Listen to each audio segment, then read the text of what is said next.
La saison de ski et de snowboard va démarrer sous peu. Des milliers d'adeptes de sports de neige se demandent comment transporter au mieux leur ski et leur snowboard.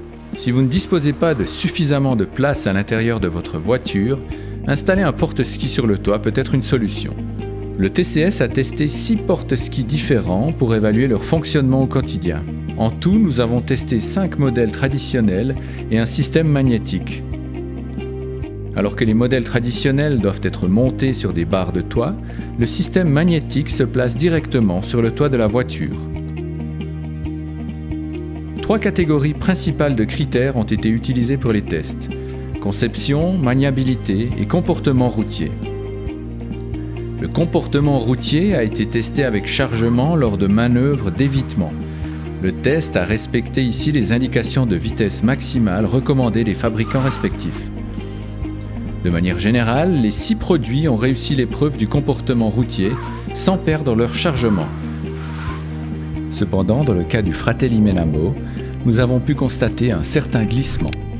Les problèmes de stabilité étaient encore d'autant plus évidents pour le Fabri Columbus Ski & Board. Les vitesses recommandées varient grandement d'un produit à l'autre. La plupart d'entre eux permettent un déplacement sans limitation de vitesse en Suisse. Le fabricant du Fabri Aluski 6 prescrit une vitesse maximale de 100 km/h. Celui du Thule Extender est encore plus strict en proposant une vitesse maximale de 80 km/h. Dans l'évaluation générale, 3 produits ont obtenu la mention très recommandée. Le modèle Yakima Fatcat 6, il a donné des résultats convaincants pour tous les critères testés, mais c'est le modèle le plus onéreux de 150 francs suisses de tous ceux que nous avons testés. Le modèle Thule Extender 739, il a également obtenu de très bons résultats au test et c'est lui qui propose la garantie la plus longue avec 5 ans.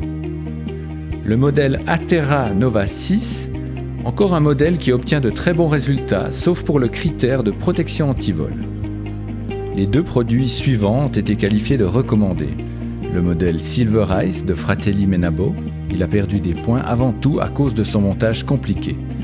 La qualité du dispositif anti-vol n'est que moyenne.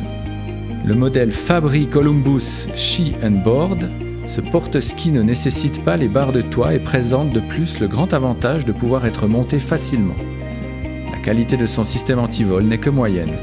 Le produit suivant a reçu l'appréciation recommandée avec réserve.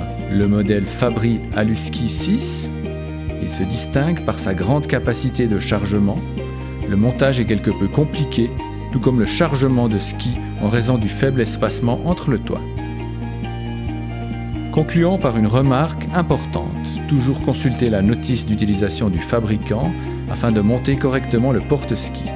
Toute erreur de montage peut être lourde de conséquences.